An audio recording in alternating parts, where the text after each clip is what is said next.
Amintsika mbola manokatra ny vava ny tompo hanambara ny fiainany hiteny fahamarinana isaory azy fa isa mivelonay ny zasy ianao manatrika an'izao fotoana izao tonga eto amin'ity toerana ity misaotra ray amin'ny anaran'i Jesosy fa tsy tonga foana ary tsy tonga fatany izao fivoriana izao fa avy aminao ianao no mitantana mitarika tombonandro maimaimpona vao maraina famondrapo sy fahatsarana avaozinao anay ihany koa misaotra any amin'ny sekoly misaotra any amin'ny fitantananao anay tsirairay avy any amin'ny tokantranonay misaotra fa eto amin'ny fanatrehanao no misy ny fahavokisana misy ny fahafenona misy ny fahafampo dia misaotra betsaka indreny amin'izao sekoly izao misaotra any amin'ny terinandro vaovao ity misaotra any amin'ny taona vaovao indrindrindrindra avy aminao zany amin'ny anaran'i Jesosy Kristy avy Nazareta amen. Tehaka mafy betsika ho an'i Jesosy mahazo toerana vetivety ary ny amin'ny fotoanantsika anio indray.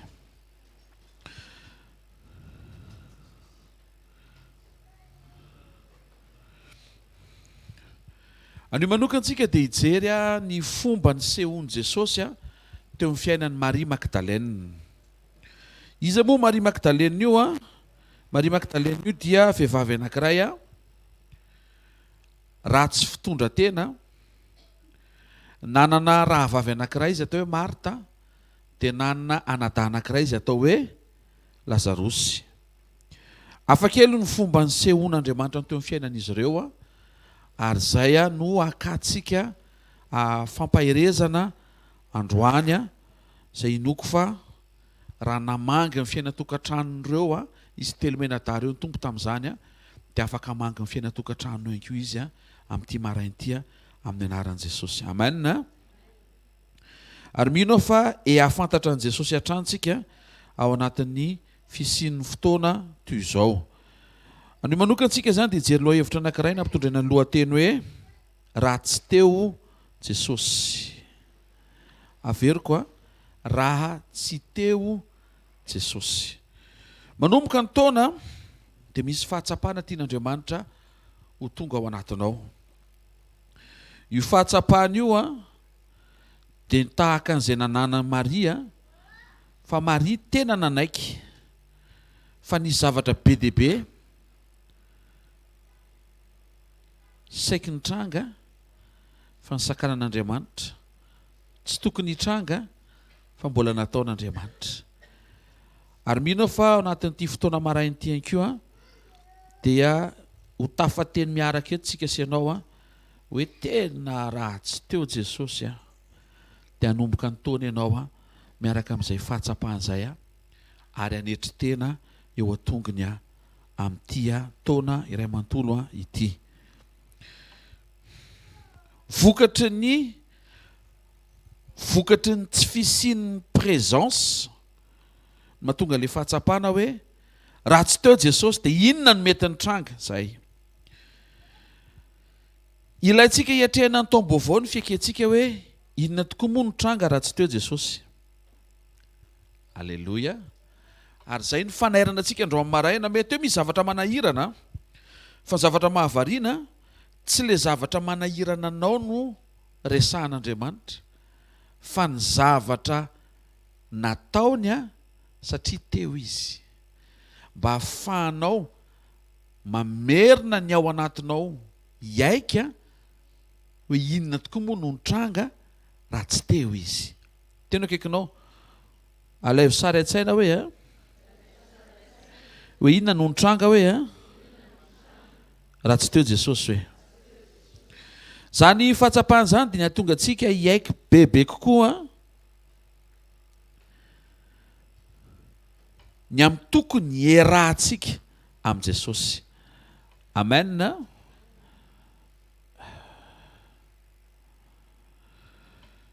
Jerentsika ny marika toko 7:7-8. Marika toko 7:7-8 angatahaka mba vakiany pasteur Sandratra Zafady. Ny zavatra nataon'i Maria, hiaingo eo tsika amin'ny zavatra nataon'i Maria, ny antony natonga azy nanao an'io ilay fahatsapana dia mandray lesona tsika maninona izy no nifandray ohatr'izay tamin'i Jesosy, izay tokony hifandraisako sy hifandraisanao ihany koa amin'i Jesosy. Marka toko faha-efatra ambin'ny folo andininy fahatelo ka hatramin'ny andininy fahasivy amin'ny anaran'i Jesosy. Ary noho ny tamin'ny Betania Jesosy tao an-tranon'ny Simona boka ka nipetraka lihinana, dia avy ny vehivavy anankiray nitondra tavoahangy alabastara feno menaka manitra nisy narda sarobidy indrindra, dia novakiny ny tavoara ka nahidiny tamin'ny lohan'i Jesosy ny menaka. Ary nisy ny sasany tezitra ka mifampilaza hoe inona no anton'izao fandaniam-poana ny menaka manitra izao, fa azo namidy ho lafo, tsy omby dia nary 300 iny menaka manitra iny ka omenany malahelo, dia tezitra indrindra tamindra vehivavy ireo. Fa hoy Jesosy taminy, avelao izy, nahoana ianareo mampalahelo azy, asa sonona ataony tamiko.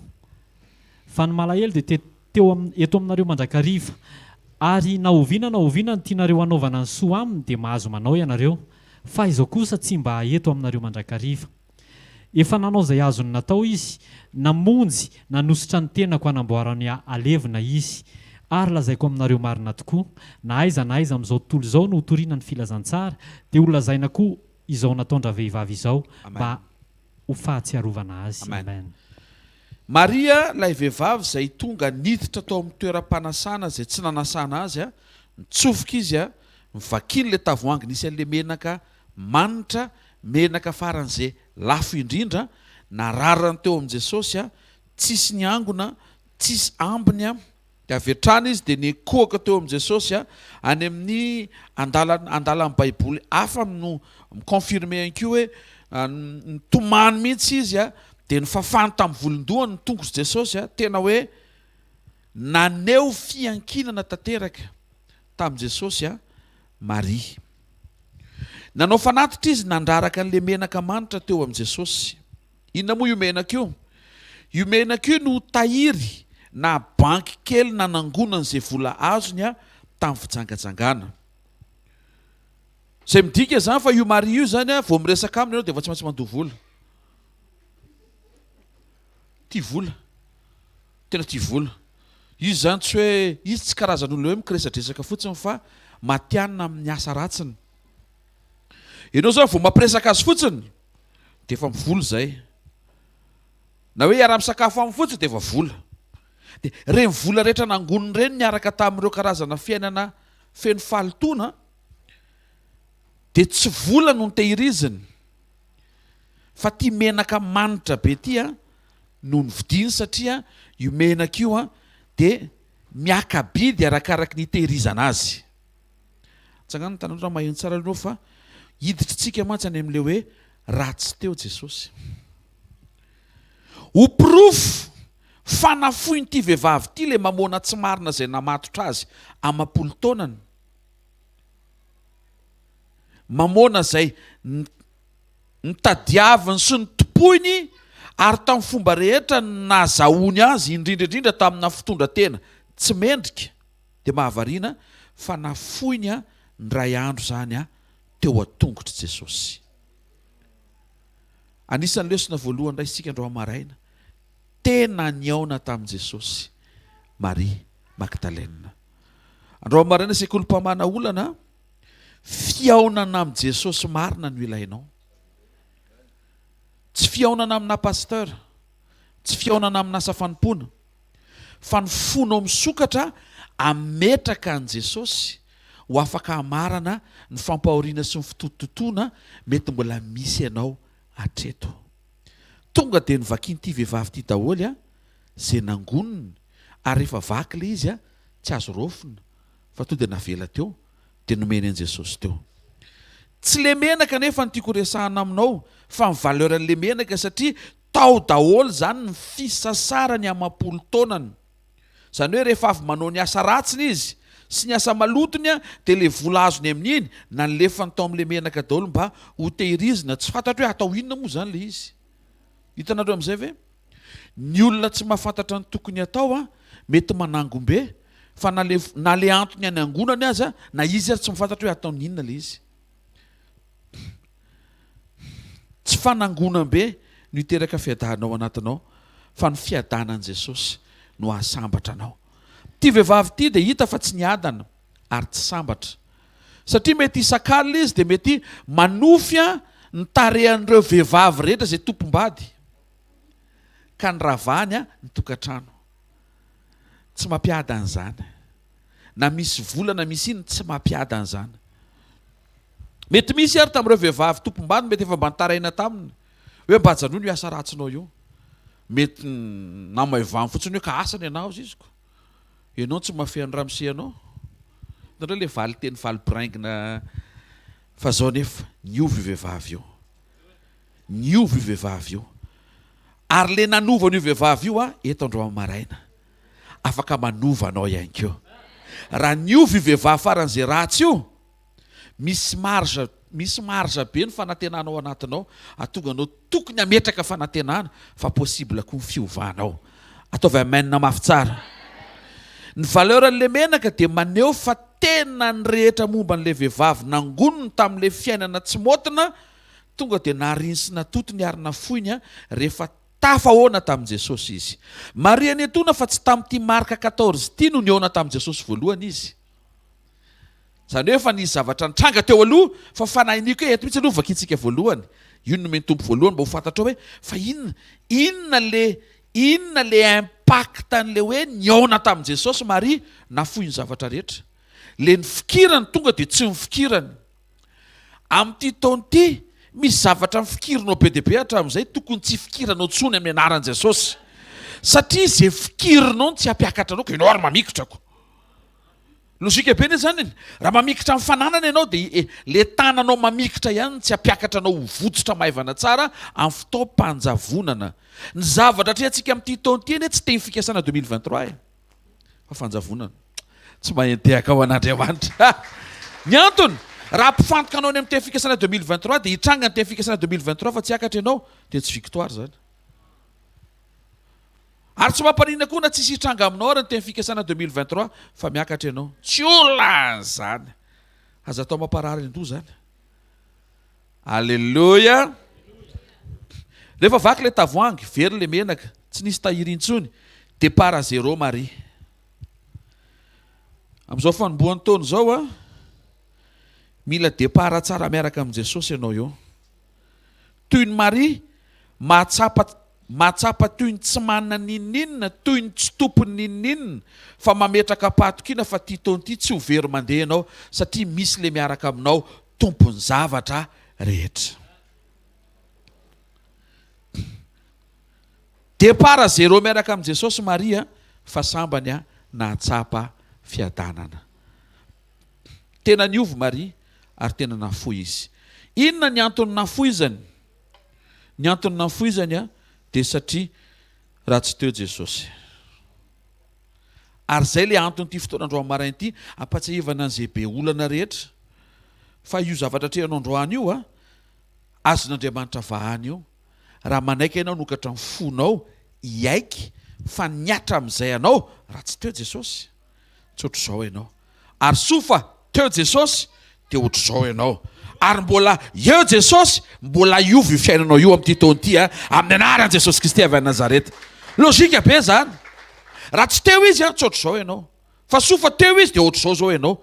Komaika raha eo bebe kokoa zany izy amin'ity taon'ity, ka tsy anatena miaraka eto fetsika mba miara-tafavoaka hita ny voninahitr'Andriamanitra mihoatra e.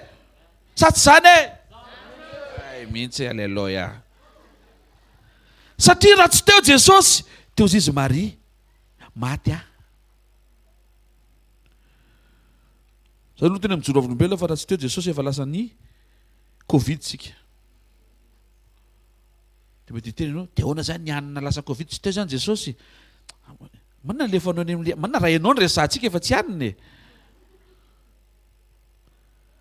Jaona toko fahavalo andiny fafolo ka hatramin'ny faraika ambin'ny folo amin'ny anaran'i Jesosy. Ary rehefa nitraky Jesosy dia hoy Jesosy tamin'ny Maria raha vehivavy, aiza zay nitondra anao eto amiko ho ampangaina noho ny lalàna? Tsy nisy nanameloka anao va? Ary io Maria, tsy misy tompoko. Dia hoy Jesosy, za koa tsy manameloka anao. Mandehana amin'izao sisy zao aza manota intsony. Raha nitondra fandriana zao Maria teta dia zao nitenen'i Jesosy, betao fandrianao dia piteo iny fandriana iny. Dia soloa fandriana hafa. Alleluia. Le fanameloana niova rehefa nentina teo amin'i Jesosy. Misy zavatra miova rehefa entinao eto amin'i Jesosy. Zavatra nafinaritra teto. tsy Maria akory no nitondra an'ilay izy fa ny olona tonga iapanga sy mitady andringa anazy no nitondra an'izy teo am' Jesosy. Fa io raha vao tonga eo am' Jesosy, na ianao mitondra an'io, na olona mitondra an'io, na olona tsy tianao no mitondra an'io, dia avadika Andriamanitra ho vavolombelona. Le olona tia nameloka azy mihitsy nitondra azy teo am' Jesosy, dia navadika Andriamanitra zany. Solution ho anao andro amin'ny maraina, solution ho antsika. Tsarovy fa raha tsy teo Jesosy mety efa maty ianao. Ao fontananao dia asio fisaorana andro amin'ny maraina. Saotra Andriamanitra fa teo ianao. Saotra fa matoa mbola velonaina soma tsara. Nisy famindramponao sy ny fitehirizanao. Tsy za mamepitarabe, tsy za no be fofonaina, tsy za be tombonandro, fa raha tsy teo ianao tompo, mety efa tsy teto misaotra fa teo ianao, saotra fa teo amin'ny fiainana ianao. Amin'ny anara maherin' Jesosy Kristy venina masina sy manan-kery avy Nazareta. Amen. Vakitsika ny jona toko favalo andininy farokatra amin'ny 12 pasteur vetivety iverenantsika amin'izay hoe inona le fiaonana nahatonga Maria niaiky fa raha tsy teo Jesosy maty izy. Rehefa avy antsika ijery ozy izy Maria indray sady raha tsy teo Jesosy maty ny anadahako. Dia mbola ho hitantsika amin'ny fahatelo raha tsy teo Jesosy maty ny rahavaviko. Aza maika any Jaona toko favalo andininy faharoa hatramin'ny 12 amin'ny anaran'i Jesosy. Ary no maraina koa dia nankeo ankianjan'ny tempolo indray Jesosy, ary ny vahoaka rehetra nanatona azy dia nipetraka izy ka nampianatra azy. Ohatran'ny sekoly maraina zany. Ary nisy vehivavy anankiray azo nijangajanga nety ny mpanorandalana sy ny fariseo, ary rehefa napetrany teo afovoany izy dia hoy ireo taminy, mpampianatro, ity vehivavy ity azo olona tanana nijangajanga. Ary eo amin'ny lalàna Mosesy dia nandidy antsika fa hotoraham-bato izay vehivavy manao toy izany. Fa hoana kosa hoy ianao, izany nolazainy aka amin'ny fanahy azy mba azahoany izay hampangana azy. Fa Jesosy niondrika ka nanoratra teo amin'ny tany tamin'ny ratsan-tanany. Ary raha naharitra nanontany azy ireo dia nitraka izy ka nanao taminy hoe, izay tsy nanota eo aminareo no aoka hitora-bato azy voalohany. Dia niondrika indray izy ka nanoratra teo amin'ny tany tamin'ny ratsan-tanany. Ary raha nandre izany izy dia nivoaka tsirairay hatramin'ny zokinjokiny ka hatramin'ny zandrinjandriny. Ary Jesosy irery ihany no sisa teo sy ilay vehivavy teo. Ary rehefa nitraka Jesosy dia hoy izy taminy, raha vehivavy, aiza ireny? Tsy nisy nanameloka anao va? Ary hoy izy, tsy misy tompoko. Dia hoy Jesosy, izaho koa tsy manameloka anao, mandehana ary amin'izao sisa izao dia aza manota intsony. Ary Jesosy niteny tamin'ny olona indray ka nanao hoe, izao ny fahazavan'izao tontolo izao, izay manaraka tsy mba handeha amin'ny maizina fa anana ny fahazavanaina. Amen. Zavatra nitranga teto dia tratra nijangajanga ilay vehivavy. Tsy tratra nijangajanga ilay lehilahy rehetra niaraka taminy. To dia hitanao amin'izay misy zavatra ohatrany tsy mitombona izany. Toy izay Jesosy, izay tsy mitombona ho atombona androany. Izay tsy rariny ho avoaka ny rariny. Nga misy vehivavy mijangajanga rery zany eo, tsy maintsy misy lehilahy eo. Fa mahavariana, le vehivavy nitratra fa le lehilahy ohatrany ny afakafaka amin'izao. Toy izay Jesosy hoe tsisy an'izany. Manao an'izao toa mihitsy vehivavy, zany mihitsy. Kratsinina ko ny vehivavy foana no tonga ho an'ny lehilahy sy ny vehivavy Jesosy. Hitanareo ve? Raha mihaino loatra Mosesy ianao, dia ho diso ny fomba fiatrehanao an'Andriamanitra. Satria ny zavatra diso tamin'ny fomba ny interpréteny Mosesy ny zavatra nitenen'Andriamanitra taminy. Hitantsika ireo avy eo, fa ny lalàna navoaka Mosesy dia hoe izay vehivavy tratra mijangajanga dia niklaseny le hoe lehilahy. Fa tonga avy any Jesosy hoe avoay le niklasena. Fa na vehivavy na lehilahy raha vao miroboka ao dia tsy mankany an-danitra. So dia iankinankiny hoe ka Mosesy tsy Mosesy ozy izy Jesosy ka. Nisy tsy ampy ilay nitenen'ny Mosesy, izay no hidinako hamenona an'ilay tsy ampy tamin'izay nampitondraina azy. Point voalohany, Jesosy aloha tsy manameloka. Izay aloha zany ny départ antsika amin'izao bonane zao. Jesosy tsy manameloka. Contrairement, mifanipaka tanteraka amin'ny interprétation ny raisin'ny olon'ny testamenta taloha, izay nametraka an'Andriamanitra nanome lalàna ho Andriamanitra mora manameloka. Tsy fantany fa ny antony mahatonga an'Andriamanitra ny teny hoe aza mijangajanga. Tsy any amin'ilay vokatra, fa ny amin'ilay olona mihitsy izay tsy tia ny jangajanga. Jaona toko 7:17 amin'ny anaran'i Jesosy. fa Andriamanitra tsy naniraka ny zanaka ao amin'izao tontolo izao anameloka an'izao tontolo izao fa mba amonjeny zao tontolo izao. Tonga Jesosy hiconfirme fa ny ao am-pon'Andriamanitra tsy condamnation fa manam-paharetana izy ambara-piovanao, ary zay mahatonga anao mbola velonaina na dia mety ao anatina tsy fahatanterahana satria manaten'Andriamanitra fa ho ampiasainao, androsoanao, ahatanteraka anao mitombonandro maimaimpona omeny anao. 2023 mbola velona ianao anomananao ny mandrakizay. Sy ho tehaka mafy tsara ho an'ny tompo. Dia ao na pastera zany le problema koa aprime vedetiko io fa mandrakizay anao aloha resantsika aloha. Fa raha vao vitanao mikarakara mandrakizay, Andriamanitra anao miteny hoe avoalena prime teo. Tsy anjaranao no miteny hoe tompo aty mbola tsy mivahana. Efa enina io fa aza matahotra. Raha tsy nanameloka an'ilay vehivavy jangy Jesosy, dia midika indray ve zany fa mitolerena manao compromis amin'ny fijangajangana ve ny tompo? Tsia, ao amin'ny 9:1, le Andriamanitra miteny fa tsy manameloka ny mampitandrina mba tsy hanota, mba tsy hanohizana an'le asa-pahotana. Ka raha misy miteny aminao hoe efa vitan'i Jesosy teo amin'ny andro fijaliana araky ny habe fahasoavana raha lasa nabavina izy fa agogo zao ny fiainana fa tsy mikotsony, dia io ny tenen'i Jesosy. Tsy Paul ny teny an'io ary tsy profety, tsy apôstôly. Tonga eto pastera kely be vatana, ampatsiaro anao fa Jesosy mivantana no teny eto fa zaho izy tsy mikondane anao. Fa amin'izao sisy zao kosa aza toizina tsonikosa le izy. Fa maninona Jesosy miteny aza toizina le izy raha ohatra ka nidina izy mba hahafahanao miaina an'le izy. Aka tamin'i Jesosy mbola tsy niakatra, fa rehefa miakatra zany dia miova ny zavatra teneniny. Tsy miova ka. Rehefa tsy tiany io dia tsy tiany. Andaony andrazantsika ny farany dia ho hitantsika raha tiany ary io andrasoarany. Vonona ve ianao hoe andrazantsika ny farany dia eo vatantsika hoe tena tiandraza tsy tianao ve le izy? Fa kiny Hébreux 3:9 izy tsy miova, omaly sy anio ary mandrakizay. Raha tsy tiany ny fijangajangana tamin'ny andron'ny testamenta taloha, tsy tiany ny fijangajangana amin'ny andron'ny filazantsara, tsy tiany ny fijangajangana amin'izao andronao zao. Ary boky ny Apokalipsy dia miteny fa mivetaveta sy mipijangajanga dia anana ny anjarany any amin'ny farihy mirehitra afo. Le Jesosy mijoro fa tsy manameloka anao no mitaky mba tsy hanota intsony ianao. Amen.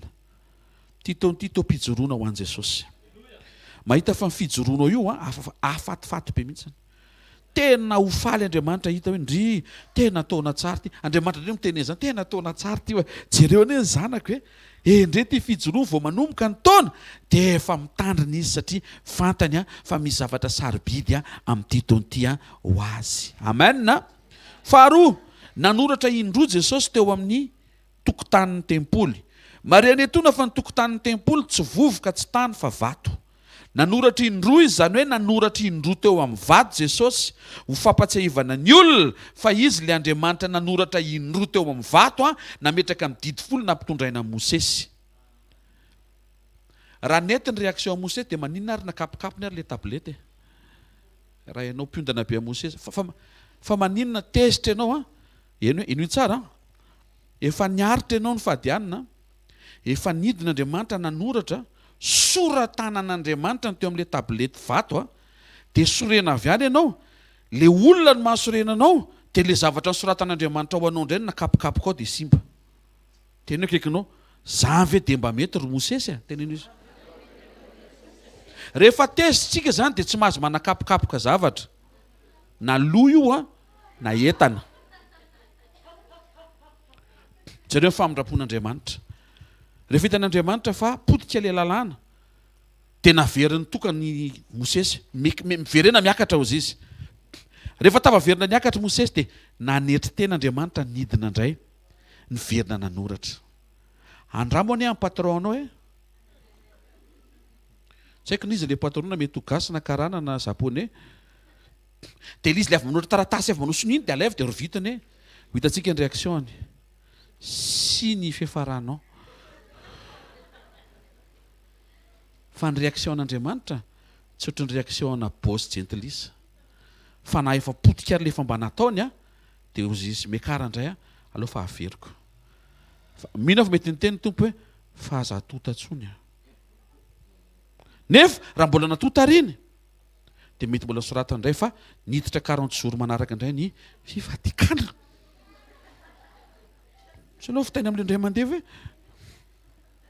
nanoratra indroa Jesosy satria indroa soratana ny lalàna hoe zay tratra mijangajanga dia meloka dia le mpanoratra n'le lalàna ny verina nanoratra teo amin'ny vato tsy hitan'ny olona fa teo amin'ny ara-panahy satria tsy fantatry ny olona fa ny anton'le didy a mba tsy hanontany olona dikan'izay raha manota zany ny olona dia tsy nahomby zany le didy dia zay mahatonga Jesosy nidina tsy tao amin'ny lalàna nametranany amonjenanao fa tao amin'ny fitiavany tonga dia fihininy fotsiny ianao a dia afaka ianao amen to dia navoakan' Jesosy ny contradidy mba tonga ty vehivavy ty a isy fanantenana ny aminy aza dimy fa rehefa intelo petera namaty an' Jesosy a dia intelo petera nasain' Jesosy a anambara ny fitiavany azy alleloia point fahatelo a Jesosy miantso an'izay tsy nanota Jaona 7:7 dia zao voalaza ny teny aminaran'i Jesosy ary raha naharitra nanontany azy ireo dia nitraky Jesosy dia nanao tamin'ny to dia nitraky izy izany hoe niafronteny amin'izay zany le olona teo izy zay tsy nanota eo aminareo a no akitorabato azy voalohany anankiray ihany nefa tsy nanota teo amin'ny fivoriana io dia izy Jesosy rery izay tsy nanota no nanana an'le fahefana teto ho fampatsiahivana anao fa rehefa tsy manota ianao dia misy fahefana mahazo toerana eo amin'ny fiainanao aza mangataka fahefana mijoroa fotsiny tsisy fahotana fa hitombo azy ny autorité anao alleluia zay tsy manota no manana fahefana tena kaikinao zay tsy manota manana fahefana hoe dia teneno izy zay tsy manota koa hoe a malahelo zay manota hoe raha ianao zany mitandrina tsy hanota mitsara mimpanota dia efa lasa manota indray ny antom-pijoroanao zany dia tsy ny ampitahananao amin'ny hafa fa ny antom-pijoroanao dia mba hamonjena Andriamanitra ny hafa mampiasa ny fijoroanao titonty te ahita ny fijoroantsika reto Jesosy eto mba afaka pastera mba hijoro le misy projet anao ohatra tsy projet mijoro iny loha zao fa ny fiainam-panahinao mijoro mihitsy aloha fa raha vao mety ny fiainam-panahinao afaka manaraka ny zavatra rehetra satria mahazo antoka Andriamanitra fa zay ho atsangany eo amin'ny fiainanao tsy hanara ny fiainam-panahinao tsara ho anao titonty tena milaza aminao marina amin'ny anaran'i Jesosy a ny zavatra ataon'Andriamanitra tsara makany amin'ny tsara raha miaratsy zao tontolo zao dia mihatsara ny ao amin'Andriamanitra misy fahefana eo amin'izay tsy manota fahefana afaka hamonjy mpanota rehefa malahelo sy honena azy le tsy manota solution andro amin'ny maraina aza manoty tsony manahela zavatra ne io e tena mijoro eto amin'ny mandro amin'ny maraina ilaza aminao manahela zavatra io dribble io dribble teotra ratsy io paseo io meo an'ny tompo fa rehefa lasan'ny tompo io tsy averany aminao salamy fahefatra andihy fahefatra aminaran'i Jesosy tezera fa aza manota Korintianina voalohany 15:34 mifoaza tsara ary aza manota po manaraka Jesosy rery sisany teo amin'ny fiainan'i Maria iza Jaona 2:7 aminaran'ny tompo ary raha nandre zany izy dia nivoaka tsiraray hatramin'ny zokonjokony ka hatramin'ny zandrizandriny ary Jesosy rery ihany ny sisa teo sy ilay vehivavy teo tao anatin'ny client Maria mety nisy manam-pahefana mety nisy gouvernora dia mety niteny le gouvernora hoe rehefa misy pépin aky dia tsy hoe fotsiny fa manao fanampytsika roa fa hatramin'ny farany tsy fantatry Maria fa olona mpandainga io lehilahy io satria olona manambady izy nefa mbola maka vehivavy avy dikan'izay tsy mérité confiance an'izaniza mihitsiny raha vita ny mandainga any amin'ny vadiny any ianao hatrehany koa zany efa lainga fitsosona ny eo aminao tsy haiko raha azonareo vely fa raha vao tsy manana an Jesosy dia tsy midiserina ninino anatin'izany sa mihitsy ny tily fa tsy mivadiny ny anaovany amin'ny vadiny ary ohatr'izany koa ny anaovany anao ino le hariva vita voady ianao tsy vita ninino raha misy olona eto mbola misarangondrangotra amin'ny vadin'olona janona amin'ny farany hitanao tsara amin'ny farany amin'ny fivoriana tiaka tenenaka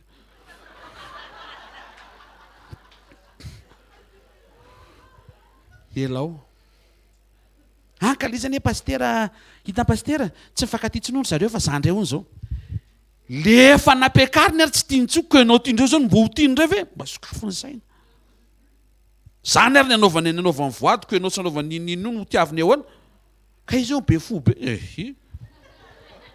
entina ambavaka izy rse atreo le toriteny omaly dia tsika ambavaka izy fa teto rehefa nitranga amin'izay no oay lasa izy gouverneur izy gouverneur tsy teo gouverneur ary tao koa mety nisy mpisorona dossier be mihitsy ty mety nisy mpisorona koa tao tena hoe zao lese raha vao misy lalàna anina fa fantatro mpisorona be fa aza matahotra fa za eo lasa izy mpisorona be teto lasa izy nandao amin'ny Maria daholo rehefa zoina maharirery sisa niatrika amin'ny problemany fa zao nefa rehefa nentina teo amin'ny Jesosy le izy dia tsy maharirery niatrika an'le problema fa maharisy Jesosy niara-niatrika an'le problema ary mivasa tsy mivala izy asiteka mirevidrevitra mafy tsara ho an'i Jesosy hita teto ny programa eo amin'ny fiainan'ny olona any parany sisan'andro Jesosy rery reto ny sisa farany eo izy rery no eo farany eo mino ahy ianao aza manandrakanina izy rery no eo farany eo andao anao daony ny olona nampanantenanao satria na izy koa raha ne voafetra azo omena tsiny izy kizy koa ary voafetrako talohan'ny Covid izy nanao promesy vitan'ny Covid daholo ny zavadrehetra dia ianao mba hainao mila micomprendre koa zany fa tsiny koa ny ino ny amatony le olona mihitsy tsy vanina mampanantena dia tsy marina amin'ny zavatra tenena mba mety azy eo amin'ny toerana koa fa nandalo ny Covid nandalo ikrenina koa ty manao ny ataony amin'izao mahaiza mahita fa tsy misy olona ratsy zany fa misy fahatsarana ao amin'ny olona rehetra misy fahatsaran'Andriamanitra fiafaran'ny fiainanota fantatrao ny fiafaran'ny fiainanota eo amin'ny Jesosy Jesosy tsy maintsy hiatrika an'i Jesosy ianao fa sofa ty vehivavy ty rehefa niatrika an'i Jesosy tamin'ny fahavelomany tena kaiky ianao tsy rehefa maty ianao vao miandry an'izany hoe fa mbola velona ianao to dia hatreo zany hoe ny fiafaran'ny fanamelohan'ny olona eo amin'i Jesosy ary tonga dia afaka ty vehivavy ty poe manaraka Jesosy ny tsy maintsy eo afovoany Jaona 2:7 naran'ny tompo ary nisy vehivavy azo nijangajanga nentin'ny mpanorandalana sy ny fariseo ary rehefa napetrany teo afovoany izy ny toerana afovoany dia toerana nametrahana ny mpanota mba isy hanamelohana azy anondron'ny olona rehetra hoe io mihitsy manimba ny fiaina tokantrano eto amin'ity tanàna ity tsy ianao fa manondro fotsiny avy sao dia hoe miala an'iny ianao tena tsy za zany iskiveko za fa tsy za io dia zao mahafinaritra ny soron'i Jesosy teo voan'ny mpanamelohan'i Maria dia Jesosy no nitsofoka teo amin'ny toeran'i Maria zay le image izy ny lasa nitsofoka eo voany mba homelohany eo amin'ny toeranao zay no mahatonga anao tsy mahazo mijanona eo amin'le eo voany fa tsy maintsy izy ny eo voany satria tsy zakanao eo avoany tany any amin'ny sisiny Jesosy no ivo io toerana voany io dia toerana fanamelohana mpanota ary nentin'ny olona teo afovoany Maria mba isy hanamelohana azy sisy hamonoana azy Jesosy ny naka ny toerana voany io satria toeram-panota io fantarao tsara fa izy mihitsy no nitondra ny fahotany zao tontolo zao. Tsy nanota izy fa nalainy ny toeran'ny mpanota mba ho délivrer ny mpanota zay mandray azy. Io toerana voany io dia nisy ianao fony ianao mpanota, tsy azonao iverenina rehefa nivonjena ianao. Zay no mahatonga antsika rehefa avy nandray an'i Jesosy dia tsy ianao intsony ny centre amin'ny fiainanao fa lasa Jesosy. Asiteka mafy tsara ho an'ny Tompo. Manaraka tonga Jesosy andrava lalàna misy tsirariny. Efa nresaka tamin'ny voalohany teo. Ny lalàna navoaka Mosesy dia manameloka vehivavy tratra mijangajanga, fa tsy dia misy resaka mifiry hoe aiza daholo le lehilahy. Nahitsiny Jesosy zany fa tsy ankasitran'Andriamanitra ny fijangajangana na ho an'ny lahy na ho an'ny vavy, na ho an'ny C na ho an'ny J. Tena kaikinao rehefa ota hoe dia ota hoe. Rehefa tsy tian'Andriamanitra hoe dia tsy tian'Andriamanitra hoe. Poa manaraka Jesosy mijery amin'ny maso manafaka. Gaga Maria, samba Maria mijery masona lehilahy tsy mila azy, tsy mitady ara-andry aminy, ara-tory aminy, tsy mijery fehany, tsy misaina ny vatany, fa ny zavatra hitany eo mason'i Jesosy dia misaina ny fiainany. Samba Maria nahita olona ny saina ny hoe ny fiainany tsy azy. Proof rehefa tonga nameloka ny olona tsy nanana contrôle momba ny fiainany Maria fa tsy maintsy teo ambany lalàna. Tsy haiko raha sika ve zany? Tsy nanana fahefana tamin'ny fiainany Maria. Mety ny sainy Maria hoe za mahazo manao zay tiako fa teto amin'ity situation ty tsy afaka nanao zay tiany izy. Fa ny olona nanao zay tiany eo amin'ny fiainany. Teo ny nahita Maria hoe ty fiainako ty ke zany tsy anahy. Ka omeko an'izy ty fiainako ty zany ohatra ka tsy anahy, omeko ny lehilahy hafa ve? Omeko izy, omeko ny mpanambola ve? Fa rehefa nahita an'i Jesosy izy dia resy lahatra hoe aleo omenan'i Jesosy. Fa reo tanan'ity lehilahy tsara fanahy ty fiainako tsy jaly zany tsony mandrakizay. Ary zay ny tian'Andriamanitra ho fantatsika amin'ity maraina ity, apetrao amin'i Jesosy ny fiainanao fa tsy jaly zany ianao na ampijaliana aza. Halleloja. Ny victoire voalohany avotro Maria. Ty hafa mafy ny tompo fa avotro Maria. Zay mahatonga antsika misy fotoana rehefa le mandeha voyage dia enjehan'ny raha Maria. Fomba fitenin'ny chauffeur zany rehefa noana. Misy tsy mahafantatra an'izany mihitsy. Fiza le raha Maria manenjika anareo foana e. Iza mihitsy zany raha Maria manenjika anareo isan'andro rehefa mandeha manao mission zany. Fomba fitenin'ny chauffeur zany hoe manenjika raha Maria rehefa noana dia manenjika raha maksa rehefa te hatory. Zay aloha mifantatro mba apitaiko. Victoire faharoa. Tonga saina ny mpanenjika.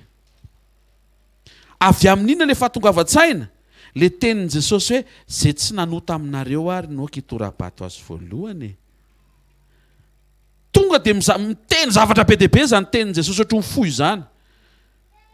Toy ny hoe eny tokoa azontsika resahana anie niotan'ity vehivavy ity fa izy aloha zao nitratra e. Fa ahoana kosa moa niotan'le mandinika niotany hafa. Niotany tsy fampitsarany e. Ary matoa ianao mitsara niotany hafa mbola ao koa zany ianao. Aoka isika hianatra ny toe-pon'i Jesosy onena mpanota mandrakariva. Fa zavatra nafinaritra teny tsotra be ny nambaran'i Jesosy fa tonga saina daholo le jiosy be dehibe nanarika tao. Tsisy anankiray nanondrana ka nisy vato tampoka mipitika avy any. Fa tonga dia ohatry miara tonga saina hoe fa manina tokoa moa ny le vehivavy ity ny tonga dia tabatabaina be eto. Mety tonga dia maheno zareo hoe raha vao tabatabaina be eto ny le vehivavy io, vitany an'io vehivavy io tabatabaina tsiraray avy daholo ianareo rehetra. Dia mety tonga saina hoe aleo tsy asiana tabataba fa aleo par silence ihany fipepana. Satria mety afa-baraka izy olona mety tena manana maizy azy avoakan'i Jesosy daholo ny dossier anota rehetra. Mahita hoe raha mahamenatra anao zany dia mety mba mahamenatra ny hafa ihany koa. Raha tsy zakanao zany dia misaintsaina tsara fa mety mba tsy ho zakan'ny hafa ihany koa. Raha tsy tianao atao aminao le izy dia saintsaino fa mety mba tsy tia ny hafa tao aminy ihany keo. Amen. Matthieu 7:7 dia manambara hoe onena azy Jesosy satria ozy izy nampahantrana ny vahoaka nafoy toy ny ondry tsy misy mpiandry. Nampahantrana fa tsy hoe nahantra ozy izy ny tompo. Ny fijerin' Jesosy ny mpanota zany dia ondry tsy misy mpiandry. Hitanareo le eto Jesosy tsy miteny hoe nafoy ohatry ny osy tsy vanina, tsy zay. Azareo ve to dia misy famindrapo-vonona be mihitsy hoe nafoy toy ny ondry tsy misy mpiandry. Ohatrany hoe ohatry mametraka Jesosy hoe ndry mahatonga ireo manaonao foana hoe tsisy manoro azy ny tokony atao efa manipy resaka izy amin'ny pastera sy ny evanjelista rehetra ho antsoina orinana io hoe miasa tsara ry zalahy fa mahatonga ireo manondrana ne tsisy nampitandrina hoe za manondrana e. Ka andro amaraina fitaiky ny anjarako aza manondrana ianao. Efa niteny azy. Alleluia. Raha tsy teo Jesosy teo izy Maria maty. Reo zavatra be dehibe ny tanysaintsika tao. Faharoa ozy izy Maria. Raha tsy teo Jesosy tsy velona tsony koa ny anadahako. Jauna 11:32. Ary Maria dia nikohaka, tompoko raha teto ianao tsy maty ny anadahako. Nametraka fanantenana tamin'ny fanatrehan'i Jesosy Maria sy Marta. Point voalohany momba ny Lazarosy anisan'ny resantsika androany. Jesosy mampipita leso ny fanantenana.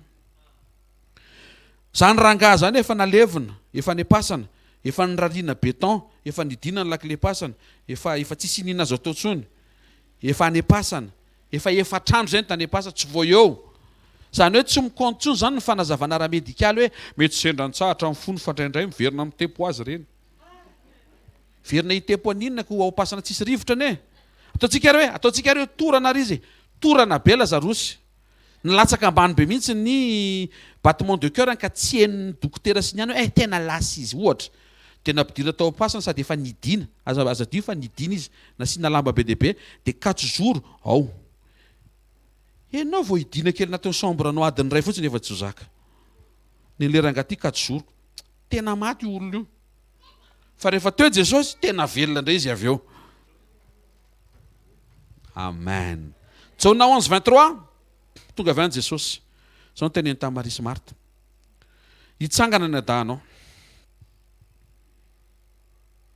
Ka izy ara ny mariko. Jesosy rery ny nanana fanaterana fa io Lazarosy efa nalevina io mbola azo velomina, azo avoaka ny fasana. Mampitodika antsika any amin'ny fanantenana any amin'ny farany fa tsy maintsy hosokafana avokoa ny fasana rehetra. Manomana an'le aorianan'izao fiainan'izao tsika amin'ny alalan'ny fiombonantsika amin'Andriamanitra aman-toetra tsara. Jesosy namoaka ny Lazarosy avy tao am-pasana ho velona indray na dia efa nalevina efatrandro aza. Jesosy nanome leso ny fanantenana fa tsy ny karazana fanantenana rehetra no ilainao fa Jesosy no ilainao satria Jesosy fanantenana ny voninahitra. Dia efa niteneny hoe raha mihinana reo dia ahita ny voninahitra Andriamanitra. Kolosiana 27 Kristy ao anatinareo fanantenana voninahitra. Teneno akaikinao raha Jesosy ny resantsika hoe afaka hanantena ny zavatra rehetra ianao fa tsy voatery atao le zavatra rehetra fa miankina amin'ny fahavonona ny toe-ponao.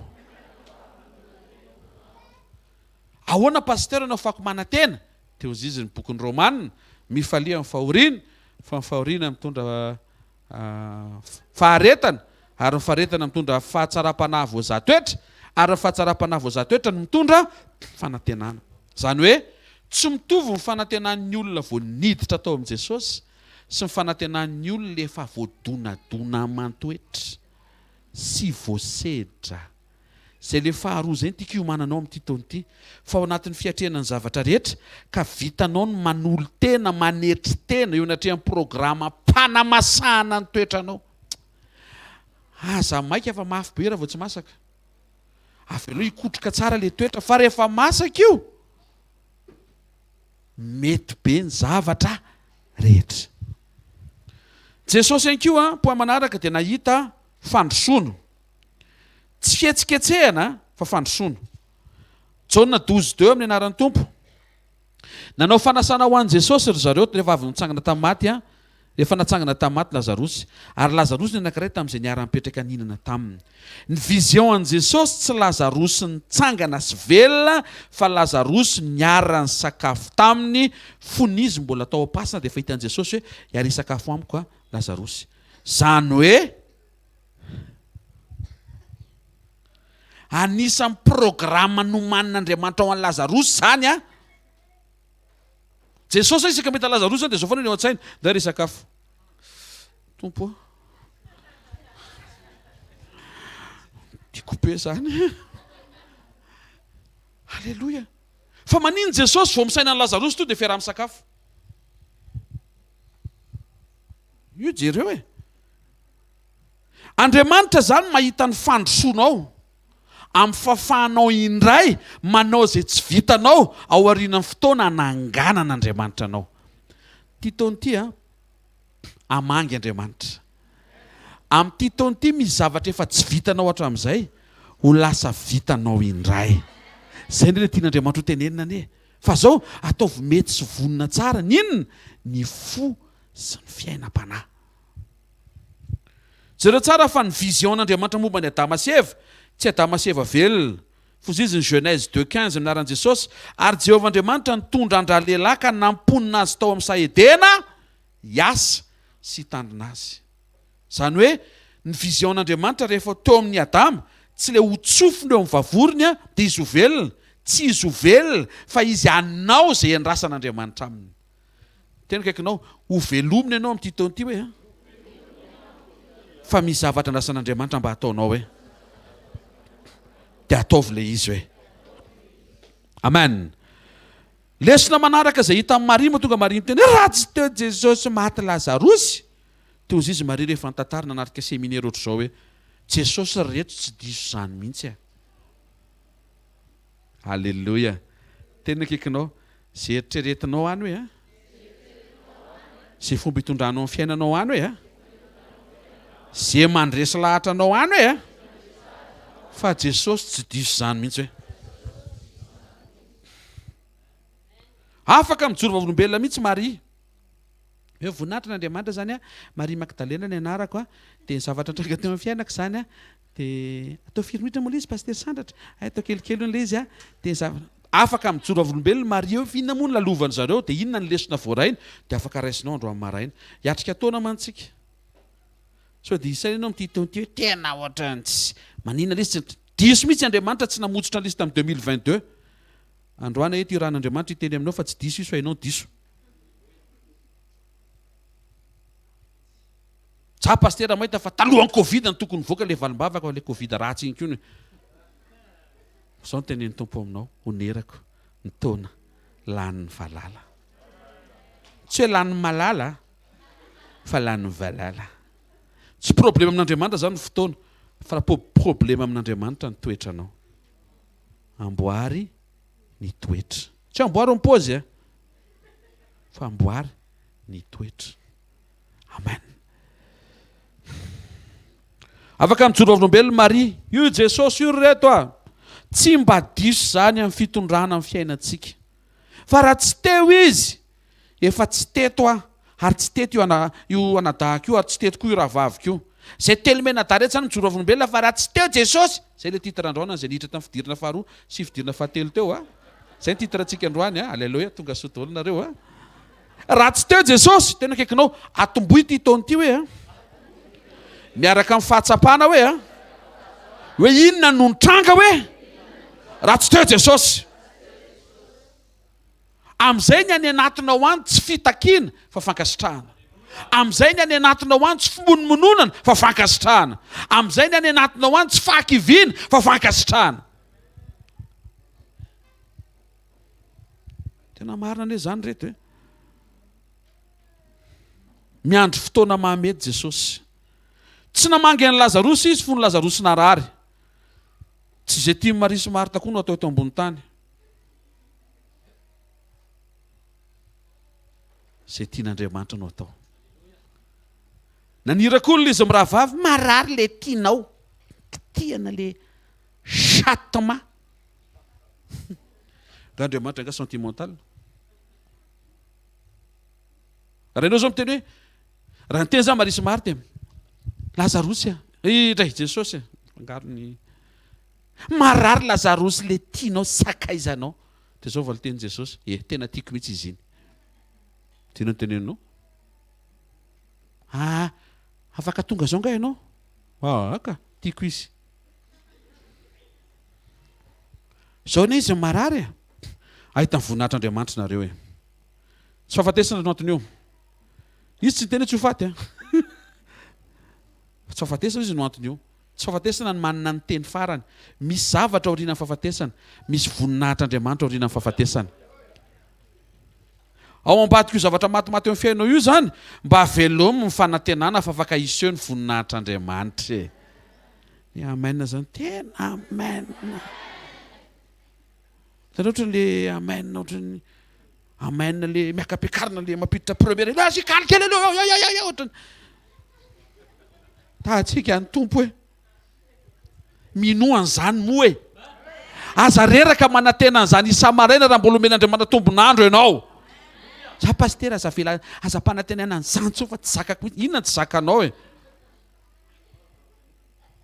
andao resatsika inona le tsy zaka le za manantena de tsy mitranga fa inona mahatonga le tsy mitranga re so de misy fo tsy mety de ndao amboarina le fo fa Andriamanitra mahatonga mpanantena zavatra efa vita zay na mpanantena iny fa tsy zavatra vao ataony zavatra efa vita ka mahatonga zany izy miteny hoe amin'ity taona ity amanga misy famangina efa vonona zany hainao tsara amin'ny fomba malagasy rehefa misy famangina zany tsy maintsy misy famangina e teneny akaikinao hiasa Andriamanitra amin'ity taona ity hoe izy ane no nteny hoe fantatrao mahatonga antsika miomana satria efa niteny izy zavatra efa vonona zavatra efa vita fa mila seho eo amin'ny fiainantsika tsy raha avy tsy tonga Jesosy rehefa narary Lazarosy tsy tonga izy rehefa nialainy Lazarosy tamin'izy maty ny finosina natao kabary nalevina tsy tonga izy nalevina andray andro tsy tonga izy 2 andro 3 andro 4 andro satria fotoana an'Andriamanitra ny fotoana tsara indrindra tena akaikinao fa inona loatra ty fotoananao ty hoe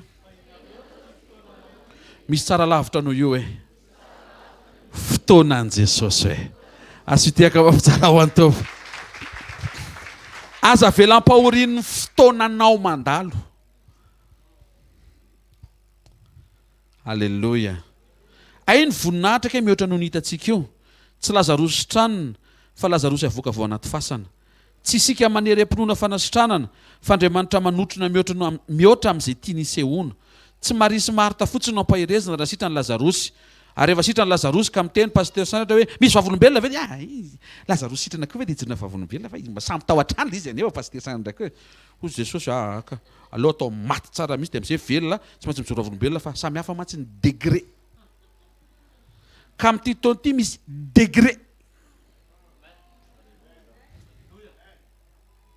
mbola tsy azonao ka male misy degré mpisehoan'Andriamanitra zay tian'Andriamanitra ekarana sy ampiakarana anao kalama fotsiny kalma ndikan'izay zao kalama tika teninina indray ary zany kalma tsara fotsiny ao am' Jesosy tsy marisy Marta ny cible an' Jesosy fa ny jiosy manodidina rehetra sy ny poniny Betania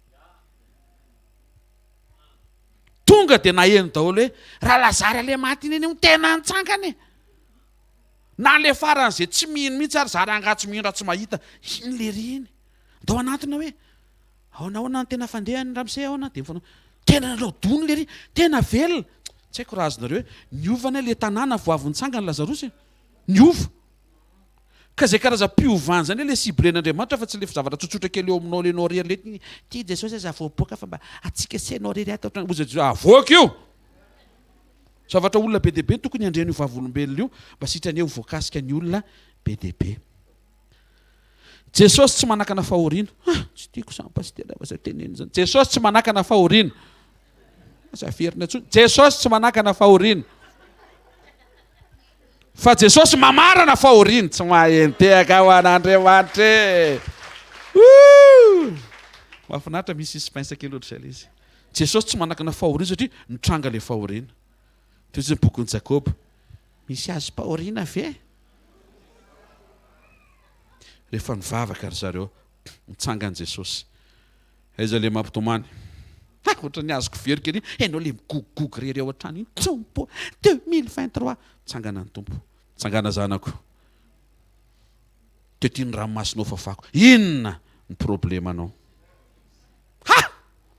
miaraka amin'iny zao ataony an'izao iny volony tsangana inona ny problemanao. Misy olona mety amaly inona shampoing anao afaka mamaly ny tompo izy ity zany misy bain d'huile ohatr'izao dia tiako tena tonga dia tsory aminy amin'ny fotoana tompo ny ombona aminao mihitsy tena ireko satria raha tonga raha alina ianao tsisy raha iko ny projet sy ny zavatra rehetra fa to dia lasitsika.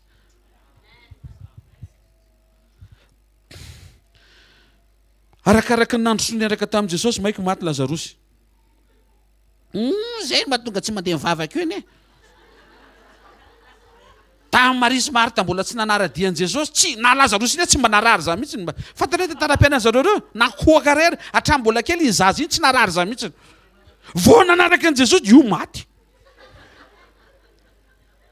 Misy ohatr'izany etra indray fiainantsika ampahirezina ianao andro amaraina aza zay no hitanao Jesosy jerena zavatra ataony amin'ity taon'ity saintsainina meloa hanao ane izy ty 2023 ty ny fanomanan'Andriamanitra ty taona vaovao ty tsy azonao veroka mihitsy fa vonina ny tompo tena hanao zavatra be dehibe eo fiainan'izay mifantoka ka hanolotra ny fahazaran-dratsiny eo anatrehan'Andriamanitra dia hiova fo sy hiova fiainana. Eto ve zay olo zay andro amaraina aoka zay olo zay hiteka mafitsara ho an-tompo any.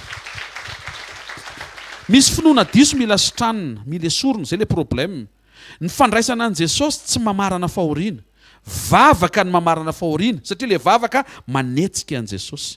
Jesosy tsy manakana fahoriana tsy hitraky zany tsy nanao zay Jesosy fa Jesosy namarana le fahoriana satria le ranomasina izy mirahavavy efa ritra satria efa lasa le anadahany mba sisa havana teo iny mihitsy no foanan'i Jesosy dia navoaka le havana io le mampitomany izy tompotsy ohatr'izany réaction lasa ny anadahako navoaka Jesosy ny anadahany io izy io zako mila iPhone 14 zay ny anao zany koa efa zavatra io lo misy taontsika ohatrany tsy afa-po mivalim-bavaka zay ne efa omen'Andriamanitra dia mbola rehefa mivalianao ihany iny moa tompoka maninona moa raha mba tiako mba hisaora aloha le teo amen. Jesosy tsy nanakana le fahoriana fa rehefa nantsona kosa izy dia nifarana n'le fahoriana. Ny fandraisana an' Jesosy tsy mamarana fahoriana fa mamarana ny natiora taloha satria lasa mitafy natiora vaovao ianao. Jaona 1:12 zay nandray an' Jesosy nomeny hery ho tonga zanak'Andriamanitra. Raha vao mandray an' Jesosy zany ianao tsy miova ny fampahoriana fa ianao mihitsy miova. Hitanareo ve hatramin'ny voalohany ianao foana ny siblen'Andriamanitra aloha fa ny ambiny avy eo tsy pozy-Andriamanitra eo raha vao io nge miova hoe manaraka ny natiora koa tsy problema ny ambiny. Mahita natiran'Andriamanitra mahazo aina eo amin'ny fiainany tsirairay avy amin'ity taona ity. Mahita olona manomboka miaina amin'ny mason'Andriamanitra, amin'ny fijerin'Andriamanitra, amin'ny fitenin'Andriamanitra, amin'ny fitempony fon'Andriamanitra. Amen. Jesosy nijery fanetretena, fantatsika loatra zany. Fantatsika efa nivoninahitra aloha amin'ny fanetretena. Fa taiza hoe zao tanatin'ny teo tary io nahita fanetreteny Jesosy. Jaona 11:3 ary izy mirahavavy dia naniraka tany amin'i Jesosy nanao hoe tompoko marary le tianao any aminao zay ny mila vonjy. 20 Marta raha nandrefa tamin'i Jesosy dia nandeha nitsena azy fa Maria kosa nitoetra tao an-trano. Ary raha vao tonga dia vao nandray izy hoe iny Jesosy to dia nakany amin'i Jesosy izy navelona teo daholo mipamangy mpitomany. 29 vao nandray koa Maria nitsangana faingana dia nakeo amin'i Jesosy zay le fanetretena tonga dia makeo amin'i Jesosy. 11:32 ary Maria nekohaka tao mitonga nanao taminy hoe raha teto ianao tsy maty ny anadahako tonga dia fiankohofana hafa ihany rehefa eto ianao. Nametraka ny fanatrehan'i Jesosy ho fanamperany Maria fa tsy nisokatra ho amin'ny fotoan'androany miaraka amin'ny présence izy mirahavavy. Hozy Jesosy tamin'ny Marta hitsangana ny anadahanao marina zany mpampianatra amin'ny farandro ary hitsangana daholo izy pepelisy dadabe ihanina iaraka daholo dia iaraka nofafamosara daholo ny fianakaviana. Tenjery Jesosy androany zany zavatra resako zany fa tsy am'izany. Mizavatra tenen'Andriamanitra indray heverintsika fa mbola mila fotoana lavitra be nefa Andriamanitra miteny an'izy androany teaneo an'le izy androany. Raha andreo zao Andriamanitra miteny hoe aza mandainga tsoa dia te ahita an'izay androany izy. Fa tsy ndre hoava fotoana any an-danitra miaraka amin'ny anjely masina nalinalina tsisy mandainga tsony ny olona any. Ny olona any fa ianao nga hoany ve aloha ianao zany aloha. Zao ianao dia efa tsy mandainga. Zao ianao dia efa tsy mijangajanga. Zao ianao dia efa tsy miteny ratsy. Zao ianao dia efa tsy misaintsainy ratsy. Zao ianao dia efa miaina an'le fiainan'Andriamanitra efa napetrany ao anatinao. Fa tonga sainao mampiasa etaeta dia manaiky ho taria amin'ny fanan'Andriamanitra dia mamoaka an'le izy ara-potoana. Amen. Ozy izy Marta hitsangana izy fa tsy zao. Ozy izy Jesosy hitsangana izy zao.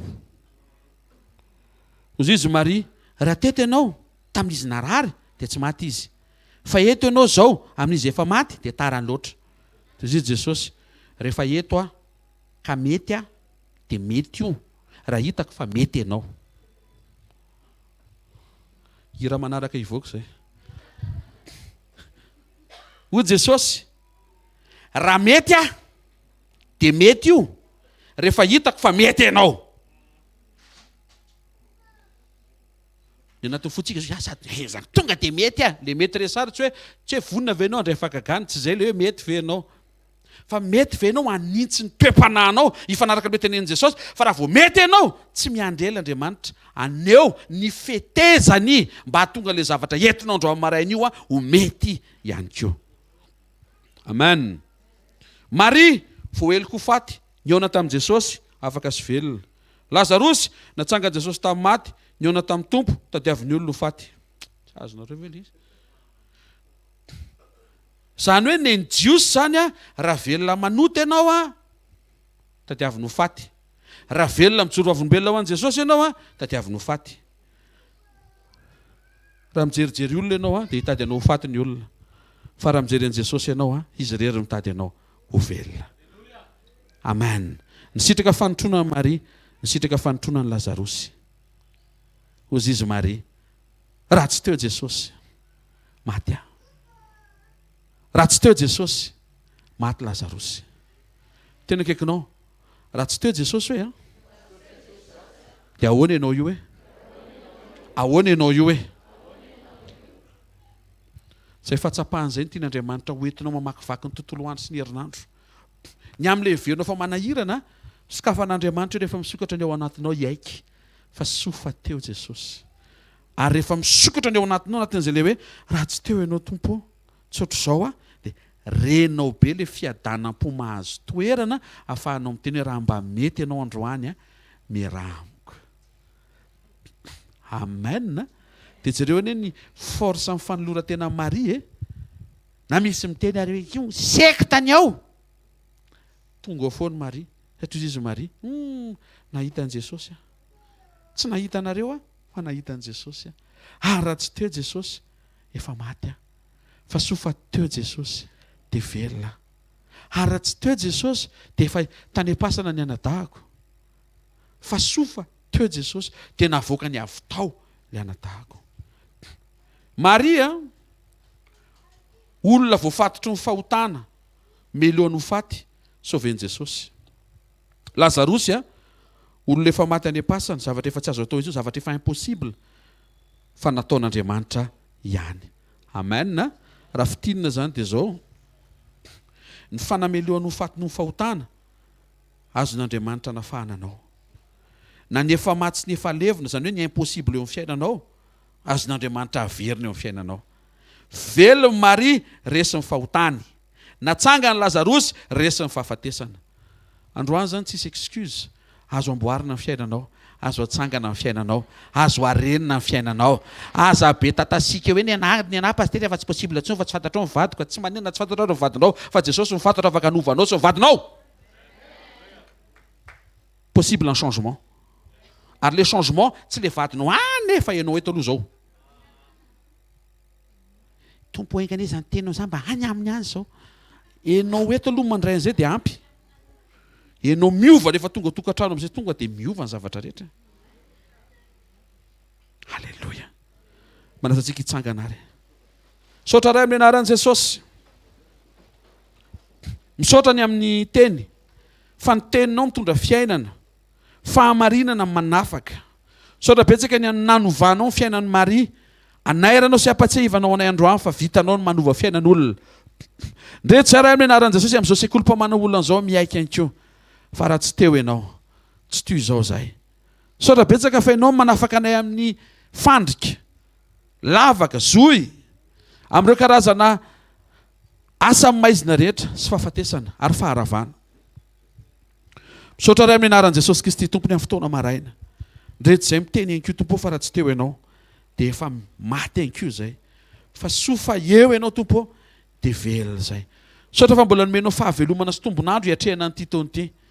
Mankasitraka sy manome voninahitra anao zay ny amin'ny fisianao sy ny fanatrehanao sy ny fomba nanoananao ny fiainana tsiraray avy hatramin'ny androany. Misaotra raha eo, mankasitraka be dia be anao zay. Amin'ny anara maherin' Jesosy Kristy vendramasa sy manan-kera avy Nazareta. Amen. Tiaka mafy be tsika ho an'i Jesosy a. Mahazo toerana vetivety aloha ary dia anao fanatitra ho an'ny tompontsika ho fankasitrahantsika ny tenenana tamintsika menakavy androany a. Alleluia. Tena kekinao tsy manameloko Jesosy hoe. Jesosy rery ny sisany eo amin'ny fiainanao io teneno izy. Ataovy Jesosy ny eo voany fiainanao hoe. Manana ny fiainan' Jesosy hoe. Amen na. Mino fa ny nafantatra an' Jesosy sika androany tamin'izay mety ho vavolombelona ny ainany ity vehivavy ity sy ny fomba ny fankazarany tamin'Andriamanitra. Fa lalina be ny fiekeny a, fa ny ainy sy ny tombonandro izay nananany a dia avy amin'i Jesosy. Fantany loatra hoe taiza daholo ny diany sy ny lalany, taiza ny condamnation efa nilatsaka, taiza daholo ny loza efa nitranga, taiza ny korotana efa niseho, fa rehefa teo ny fanatrehan'Andriamanitra dia niseho ny voninahitr'Andriamanitra niova ny zavatra rehetra. Aiza ho aiza ao anatin'izay zany pastera ny mampivaha ny problemako. Ny problemanao zany dia lenao tsy mahatsapa mihitsy hoe teo Jesosy efa nanova zavatra tany amin'ny lasanao. Dia lasa ohatry mitady an'ilay androany hoe miseho amin'ity taona ity raha marina tokoa fa Andriamanitra. Tena akaikinao tsy mila miseho izy hoe. Andriamanitra foana izy hoe. Zay hoe madisana izy raha Andriamanitra ianao dia miseho hoe. Nga izy mataotry ny tso Andriamanitra ka tsy maintsy iseho aminao rehefa ampitahorina ohatry zay. Raha za zany ny eo amin'ny hoe miseho ianao raha Andriamanitra ataoko ohatry zao. Tsy zany mihitsy tsy zany ny fanehonan'Andriamanitra. Tsy any amin'ny sensation izy hoe ohatry ny tsy nangiritsana androany. Ianao tsy mangiritsana zany ko. Fa izy teo foana. Namana PDB mifamaofao. Fa za mahita fa misy olona sao tonga saina. Hoay aloha ny anomboana zava-baovao. Mahatsiaro an'Andriamanitra ny amin'ny fisiny sy ny fanatrehany nanoanany ianao hatramin'ny androany. Verena manome voninahitra azy tsara fotsiny. Aorenao anatinao izay fitsarana avy amin'ny fifandraisanao amin'izay fa mety ity herinandro ity, mety ity volana ity. Tsara fanomboana be ianao eto amin'ny fanatrehan'Andriamanitra amin'ny anaran'i Jesosy Kristy avy Nazareta. Mitsangana dia raisy nitsotra an'izay tononona amin'ny anaran'i Jesosy Kristy avy Nazareta. Tononona ny isehon'ny voninahitr'Andriamanitra eo amin'ny fiainanao. Tononona ny fijoroanao hanampaharetana ny amin'ny fitondran'Andriamanitra anao. Tononona ny fitombonao miombona amin'Andriamanitra ao amin'ny sitrapony. Tononona amin'ny anaran'i Jesosy fa tsy miady amin'Andriamanitra zany ianao. Tononona amin'ny anaran'i Jesosy fa tafiavana amin'Andriamanitra ianao. Tononona amin'ny anaran'i Jesosy ny fisokafany ao anatinao iaiky fa raha tsy teo Jesosy efa maty ianao. Mahita fa mifanamasina hibitsika tonga anao anina fifandraisam-pitiavana miraikitra tsara amin'ny tompo fa enao hatramin'izay mandrakandroany io efa teo ny tanan'Andriamanitra. Ary epita ny finoana fa iaiky ianao fa raha teo ny tanan'Andriamanitra hatramin'izay ho eo ny tanan'Andriamanitra amin'ity taona ity indrindra manaiky ianao hamoaka an'ilay toetra tsara lavitra noho izay efa naseho anao amin'ny anaran'i Jesosy Kristy avy Nazareta. Amen. Zareo no fahasoavana fa fahasoavan'Andriamanitra ny maty izao ary ny fahasoavan'Andriamanitra ny maty izao anareo. Amen. Zadino fotoana antsika rapitsy tain'i Jesosy.